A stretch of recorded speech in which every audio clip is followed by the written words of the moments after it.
យាយពីមុនមកគាត់ដើរអត់រួចទេក្រោយពីគាត់បានពិសាយិនសិនវេទមន្តនឹងមកគាត់កម្រើកដៃកម្រើកជើងបានអញ្ចឹងណាបងប្អូនជួយមើល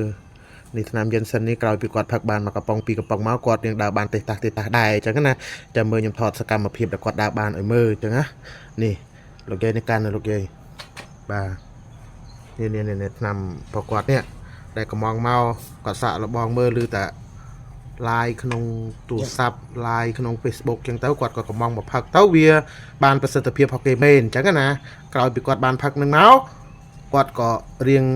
ដៃជើងកម្រើកបានរៀនដើររៀនអីដើរបានមួយចំហៀនពីរចំហៀនទេតាស់ប្រគាត់គ្រាន់បើហកគេមែនឆ្នាំហ្នឹងនេះសកម្មភាពពីក្រោយពីលោកយាយគាត់ផឹកឆ្នាំនឹងបានមកកំប៉ុងទៅពីរកំប៉ុងមកគាត់ដើរបានពីមុនគាត់ដើរបានទេចាំមើលហ្នឹងហើយនេះថ្ងៃទី24 ខែ 2 2025 នេះ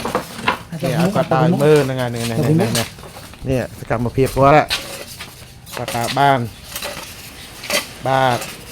អរគុណច្រើនហ្នឹងហើយអរគុណច្រើនឥឡូវនេះអ្នកណាក៏ផ្អើមកប្រើជាមួយនឹង Johnson វេទមន្តដែរមិនថាអតិថិជននៅតាមបណ្ដាខេត្តក្រុងគឺពេញចិត្តជាមួយនឹងគុណភាពនិងប្រសិទ្ធភាព Johnson វេទមន្តខ្លាំងតែម្ដងហើយសប្តាហ៍ថ្ងៃនេះមានអតិថិជនរាប់ពាន់រាប់ម៉ឺននាក់ដែលបានធូរស្បើយពីជំងឺក្រោយពីបានពិសាជាមួយនឹង Johnson វេទមន្តគេធូរស្បើយអស់ហើយពុកម៉ែបងប្អូនដែលជាអ្នកជំងឺដែលមានបញ្ហាជំងឺលើសឈាមស្លាប់មួយចំហៀងខ្លួនទឹកនោមផ្អែមនៅចាំអីទៀតដាក់លេខទូរស័ព្ទនិងទីតាំងឥឡូវនេះដើម្បីបញ្ជាទិញជាមួយនឹង Johnson វេទមន្តពុកម៉ែបងប្អូននឹងទទួលបាននូវសុខភាពល្អដែលបានត្រឡប់មកវិញដើម្បីបញ្ជាទិញជាមួយនឹង Johnson វេទមន្តពុកម៉ែបងប្អូននឹងទទួលបាននូវការបញ្ចុះតម្លៃពិសេស